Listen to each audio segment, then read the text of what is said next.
write down one thing in each of those areas, each of those 4 areas. Oh, I just lied. I'd like you to do first in the strength. I want one sort of skill or attribute you have, and then one personal quality that you think is a strength or other people have told you is a strength, some personal quality. Two things or one thing in the column? Pardon me? You said one thing and you said something. Oh, I said so like I might be really good with programming, and then the second one, and I'm a good listener. Great. So something that's personal. For those of you that are interested in the nonprofit world, it sounds like there's a number of them in this group. I'm going to give you a freebie. A current threat is lack of money. What field you're talking about? Nonprofit. Oh, okay. If you're in the nonprofit world, lack of money is a threat. How to turn that into an opportunity is increasingly nonprofits are looking for ways to generate revenue other than through donations, but having a for-profit business, having a product that they can sell.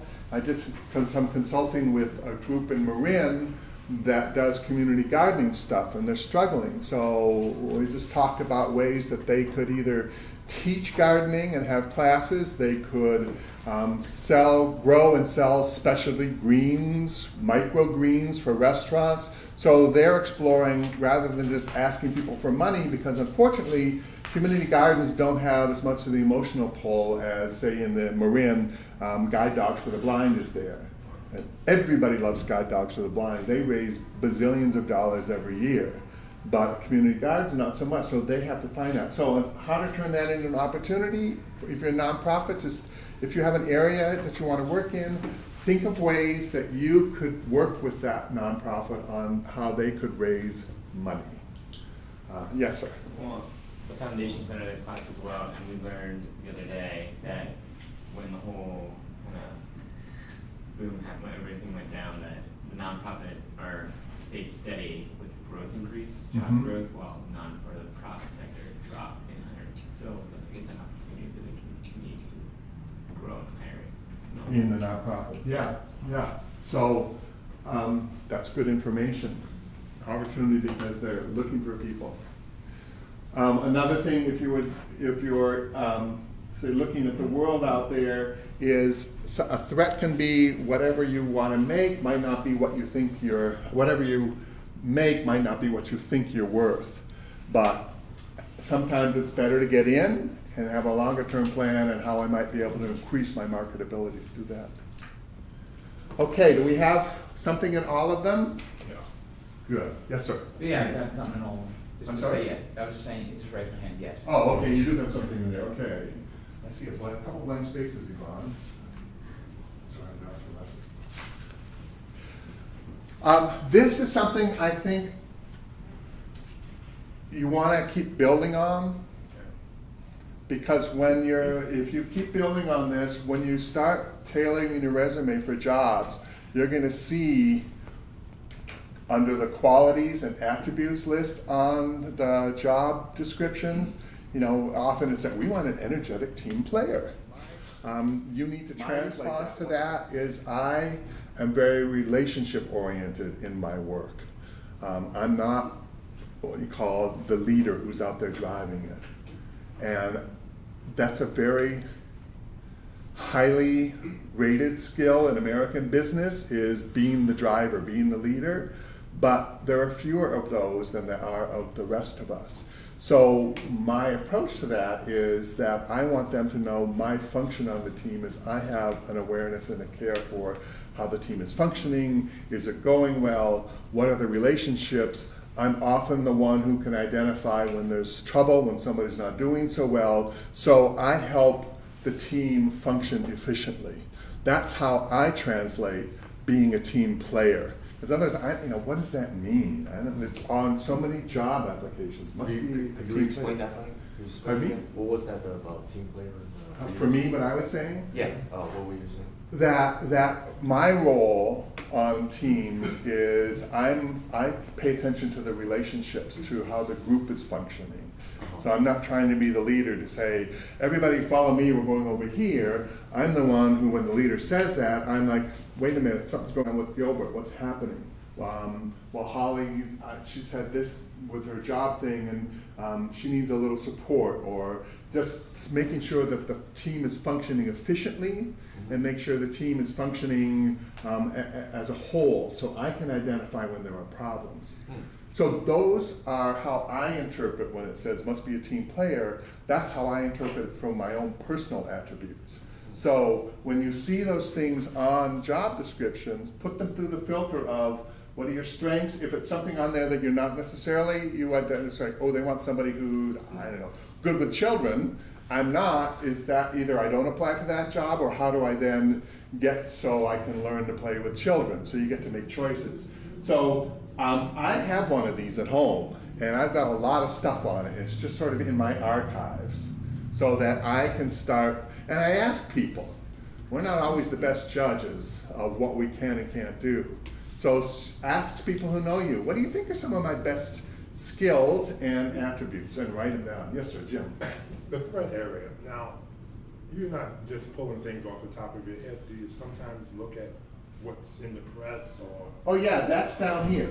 So that's down here. Look at what's in the press. Always, always, always be doing that. Okay. You know, for a while last year, they thought the America's Cup was going to have tens of thousands of jobs in San Francisco. No. They really, they were like, the city had this, developing this whole hospitality sector. We got to train all these workers because, oh my God, the millions of people that are coming in to spend a couple of $1 billion. So that was seen as an opportunity out there. We all know the reality. Very few jobs. I think they were all excited because they had like 2,000 people at Christie Field for one of the races this weekend. So it didn't turn out so well. So you got to read the press and see what's going on out there. So keep these and keep them active. All right, so once you have sort of information about yourself, then we need to do these two pieces. Strategize and plan. Do these things make sense? Any questions about these first parts? This is really background stuff on you, but it's critical to help focus. What's my plan going to be? How am I going to address that? So what we want you to do then is plan activities. So we're now on page 7 here. And here's an interesting stat for you. I got a question before the. Pardon me?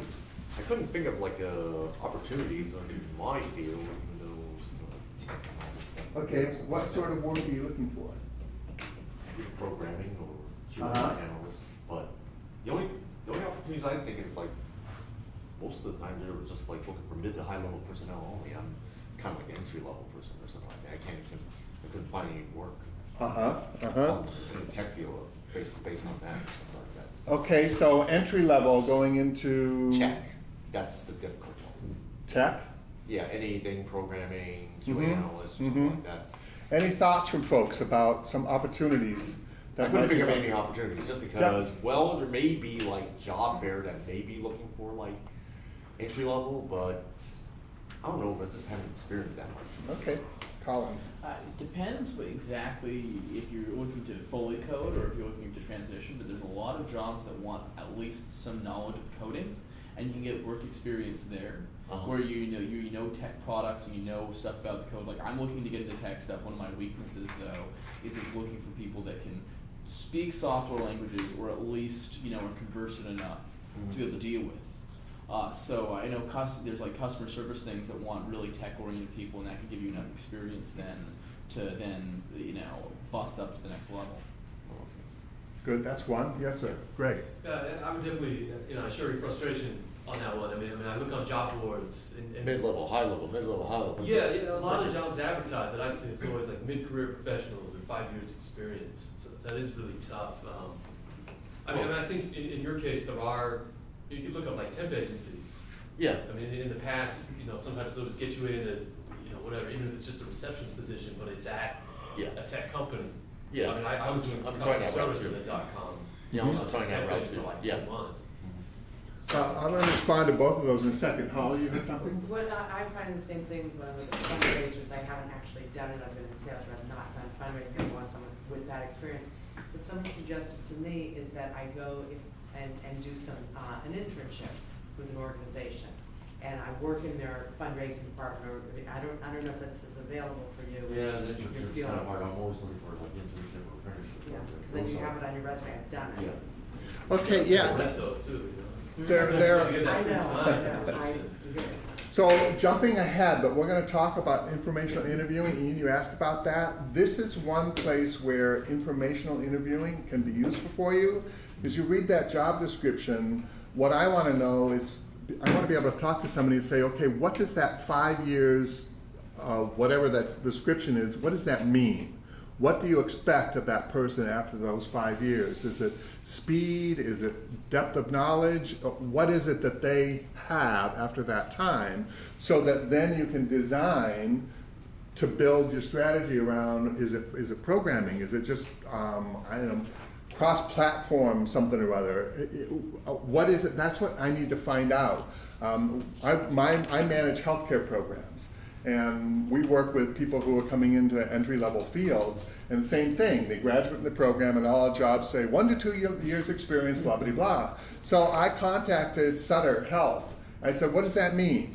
And then we want them to do this and this and this and this. And I said, would you be willing to look at resumes of people who didn't have that experience if they could demonstrate they had that knowledge? There was some medical terminology, there was a skill with almost all medical organizations are moving to medical records technology. So somebody coming in has to have at least an understanding of what that is. A lot of them are proprietary or different platforms, so they may have to learn that, but if somebody comes in and has no idea how to do it, they're at a loss. And they say, yeah, if you could send us people who had these 5 things, we would look at the resumes even though they didn't have the experience. So through informational interviewing, you can find out what is it that that job looks like, and then you can start acquiring some of those skills like Colin was talking about. So that's how you can build the skill set specifically, and then to get the experience.